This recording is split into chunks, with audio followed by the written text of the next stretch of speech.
Increasingly, Americans argue that the 36 years of engagement with China has actually delivered a very tough competitor strategically. Do you agree?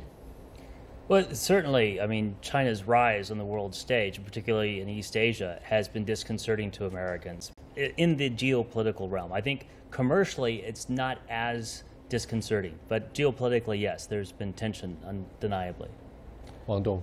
Oh, I think such kind of view actually is a reflection of the recently rising pessimism in the United States regarding the American policy toward China or U.S.-China relations more broadly. But I think we have always bear in mind that U.S.-China relations nowadays, after 36 years, have actually developed into a very complicated and very important relationship, which has a lot of, which is quite consequential. So it's always a combination of both competition and cooperation. So I think the biggest challenge for policymakers on both sides, both in China and the United States, is how to strike a balance between the cooperation and the competition between the two countries. And therefore, I think it is always very important for us to not lose the bigger picture of the U.S.-China relations.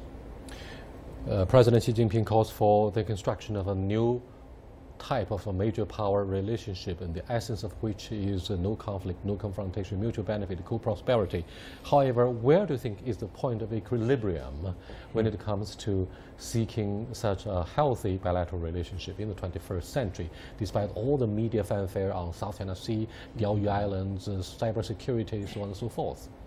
You raise an interesting point, because in a certain sense, there's an equilibrium the way the two sides appear to be going after it. That is, the U.S. wants China to become more like America.